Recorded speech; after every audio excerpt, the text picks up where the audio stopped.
Ibnu Qayyim rahimahullah menyebutkan ada 4 macam atau tingkatan hidayah. Kalau tadi saya simpulkan ada 2 ya. Itu yang umumnya sampai para ulama. Yang pertama, beliau mengatakan hidayah itu ammah. Hidayah yang sifatnya umum. Hidayah ini meliputi semua makhluk hidup dengan jenisnya yang beragam. Dan ini tentu sangat rinci penyampaian beliau rahimahullah. Jadi maksudnya seperti hewan tahu makanannya, hewan tahu cara melahirkan induk hewan ya. Kemudian hewan anak bayinya tahu cara menyusui ya. Kita mungkin semua juga begitu tahu bagaimana ini tangan fungsinya untuk ini ya.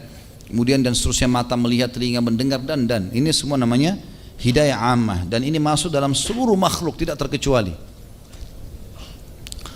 Yang kedua adalah hidayatul bayan wad dalala wat ta'rif wal irsyad. Artinya hidayah bayan ya, hidayah yang berisi penjelasan ya, argumentasi yang seperti tadi kita jelaskan, hidayat irsyad ya. Kata beliau ini semua bisa dilakukan oleh siapapun yang memiliki kemampuan menyampaikannya. Ini yang dimaksud dalam firman Allah Subhanahu wa taala dalam surah Asy-Syura surah nomor 42 ayat 52. A'udzu billahi minasyaitonir rajim wa innaka latahdi ila siratim mustaqim. Sesungguhnya kamu benar-benar akan memberi petunjuk kepada jalan yang lurus. Artinya kita punya peluang untuk menyampaikan kebaikan-kebaikan kepada orang. Itu namanya hidayah irsyad. Allah juga yang memudahkan kita memahami dan kita bisa menyampaikan. Setiap muslim yang menyuruh pada kebaikan, ketaatan atau amal soleh adalah seorang dai kepada hidayah. Selain itu hidayah juga dapat diperoleh dengan kitab atau dari kitab bacaan maupun kitab visual sekarang. Yang ketiga, hidayah taufik wal ilham ya. Artinya taufik tadi yang kita jelaskan ya, hanya mutlak dari Allah. Ini merupakan kekhususan Allah Subhanahu wa taala, tidak ada yang memilikinya kecuali Allah Subhanahu wa taala. Ia memberi hidayah kepada siapa yang ia kehendaki tanpa ada campur tangan pihak lain, sekalipun Nabi Muhammad sallallahu alaihi wasallam. Sebagaimana dalam firman Allah dalam surah Al-Baqarah surah nomor 2 ayat 272 yang bunyinya a'udzubillahi minasyaitonirrajim laisa 'alaika hudahum walakinallaha yahdi may yasha. Bukanlah kewajibanmu menjadikan mereka mendapat petunjuk, akan tapi Allah lah yang memberi petunjuk, maksudnya memberi taufik siapa yang dikehendakinya. Karena hati berada di tangan Allah Subhanahu wa taala dan ia dapat membolak-balikkan sekehendaknya. Hidayah taufik ini juga dan ilham, kata Ibnu Qayyim rahimahullah, memiliki 2 tingkatan. Ini lagi dibagi 2. Hidayah yang ketiga ini, taufik dan ilham ini yang Allah berikan taufiknya, ya Allah mudahkan dia untuk itu. Ada 2 macam. Hidayah taufik yang pertama, hidayah taufik dari kekufuran dan kesyirikan menuju Islam dan tauhid. Ini seperti kasus Umair tadi. Ini sebabnya kita ambil pelajaran ini ya. Karena memang Allah SWT mengeluarkan dia dari kekufuran. Bisa saja Allah buat dia mati, dibunuh oleh kaum muslimin. Umar bin Khattab bisa tebas lehernya tadi. Tapi subhanallah Allah buat Nabi SAW menyuruh Umar untuk berhenti mencekiknya atau menariknya. Kemudian ditanya oleh Nabi SAW, Nabi juga bisa permalukan. Tapi dia diberikan taufik oleh Allah untuk mengucapkan syahadat. Dan syahadat ini menyelamatkan orang dari kekufuran kan gitu. Sebagaimana kita ceritakan juga tentang kisah Hindun kan, istri Abu Sufyan pada saat Nabi SAW menyuruh membunuhnya. Tiba-tiba Nabi dengar suaranya di barisan perempuan, lalu Nabi bilang Hindun, dia mengatakan asyhadu an la ilaha illallah wa anna Muhammad Rasulullah. Dia selamatkan dirinya dengan syahadat gitu. Hidayah ini diperoleh oleh seseorang yang sebelumnya kafir dan musyrik dengan mengucapkan 2 kalimat syahadat beserta segenap ketentuan dan persyaratannya. Allah Subhanahu wa taala berfirman dalam surah Al-Imran surah nomor 3 ayat 20. A'udzu billahi minasyaitonir rajim. Wa qul lil ladzina utul kitaba wal ummiyina aslamtum fa in aslamu faqad ihtadaw wa in tawallaw fa innama 'alaikal balagh wallahu basirun bil ibad. Katakanlah hai Muhammad kepada orang-orang yang telah diberi Alkitab, Yahudi dan Nasrani, dan kepada orang-orang yang ummi, orang-orang yang belum pernah membaca kitab atau tidak tahu, apakah kalian mau masuk Islam? Jika mereka masuk Islam, sesungguhnya mereka telah mendapat petunjuk, dan jika mereka berpaling, maka kewajiban kamu hanyalah menyampaikan ayat-ayat Allah hai Muhammad, dan Allah Maha melihat akan hamba-hambanya.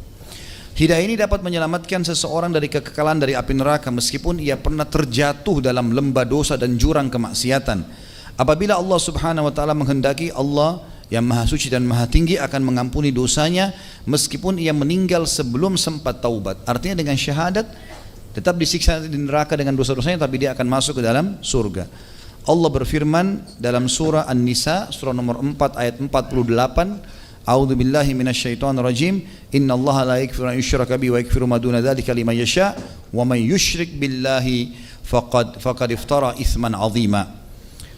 Sesungguhnya Allah tidak akan mengampuni dosa syirik, dan dia mengampuni segala dosa selain syirik itu bagi siapa yang dikehendakinya. Barang siapa yang mempersekutukan Allah, maka sungguh ia telah berbuat dosa yang besar.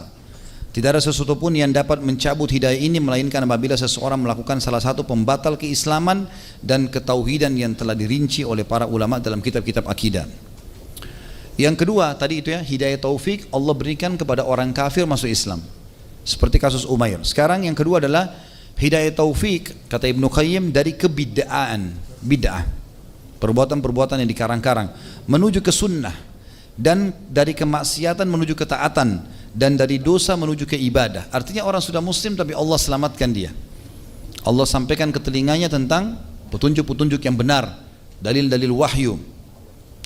Hidayah ini merupakan hidayah yang paling utama. Ini yang diinginkan oleh Allah SWT dan Rasulullah SAW. Ini juga yang seharusnya dicari oleh seorang hamba. Dengan hidayah ini, seorang hamba berlomba meraih pahala yang besar, kedudukan yang tinggi di sisi Allah Subhanahu wa taala, dan surga dambaan setiap hamba. Tidak semua orang yang telah diberi hidayah kepada Islam bisa mendapatkan hidayah untuk mengamalkan Islam sesuai dengan sunnah Rasulullah sallallahu alaihi wasallam. Bahkan sudah menjadi sunnatullah, ketetapan Allah Azza wa Jalla. Banyak pihak yang menyimpang dan sesat, sedangkan yang sedikit yang selamat dari mereka hanya sedikit. Cermatilah berita Nabi sallallahu alaihi wasallam dalam hadis yang masyhur, hadis yang diriwayatkan oleh Tirmidzi dan dihasankan oleh Syekh Albani rahimahumullah. Rasulullah SAW bersabda, wa taftariku ummati ala 73 millah kulluhum fin nari illa millatun wahidah. Qalu wa man hiya ya Rasulullah? Qala ma ana alaihi wa ashabi. Umatku akan terpecah menjadi 73 golongan. Semuanya pasti masuk neraka. Maksudnya masuk neraka dulu, nanti masuk surga, karena perbuatan-perbuatan bid'ah yang mereka lakukan. Kecuali satu golongan masuk surga tanpa hisab nih. Maka beliau ditanya oleh para sahabat, siapa mereka satu golongan itu ya Rasulullah? Beliau bersabda sallallahu alaihi wasallam, golongan yang berada di atas apa yang aku dan para sahabatku berada di atasnya. Selesai. Rasulullah dan sahabat kerjakan, kita kerjakan. Tidak usah dikerjakan. Agama sudah sempurna. Ini orang yang selamat. Hanya satu golongan yang dinyatakan selamat dari kesesatan. Mereka adalah orang-orang yang senantiasa di atas sunnah Rasulullah sallallahu alaihi wasallam. Hidayah ini merupakan konsekuensi dari hidayah taufik yang pertama. Setiap orang yang telah mengucapkan dua kalimat syahadat dan memeluk agama Islam harus mempelajari dan mengamalkan Islam sesuai dengan bimbingan sunnah Rasulullah sallallahu alaihi wasallam. Dia harus mengaplikasikan Islam secara kafah dalam kehidupannya, sebagaimana Allah berfirman dalam surah Al-Baqarah surah nomor 2 ayat 208. A'udzu billahi minasyaitonir rajim. Ya ayyuhalladzina amanu udkhulu fis silmi kafatan wa la tattabi'u khutuwatis syaitan innahu lakum aduwwum mubin. Wahai orang-orang yang beriman, masuklah kamu ke dalam Islam secara keseluruhan dan janganlah kamu ikuti langkah-langkah syaitan. Sesungguhnya syaitan itu musuh yang nyata bagi kalian. Yang keempat teman-teman sekalian adalah yang terakhir, hidayah untuk dapat masuk ke dalam surga. Allah Subhanahu wa taala berfirman tentang ahli surga dalam surah Al-A'raf surah nomor 7 ayat 43. A'udzu billahi minasyaitonir rajim wa qalu alhamdulillahilladzi hadana li hadza. Para ahli surga akan berkata setelah masuk di surga, segala puji bagi Allah yang telah menunjuki kami kepada surga ini. Keempat tingkatan hidayah ini, kata beliau dalam penutupan, bertahap sifatnya. Seorang hamba yang belum mencapai tingkatan kedua tidak akan mencapai hidayah tingkatan yang ketiga. Untuk mendapat tingkatan hidayah yang keempat, ia harus melalui tingkatan yang kedua dan ketiga. Demikianlah seterusnya ya. Jadi artinya hidayah ini saling berhubungan satu sama yang lainnya. Hanya saya tadi itu adalah rincian yang bisa kita ambil pelajaran darinya. Allahu a'lam.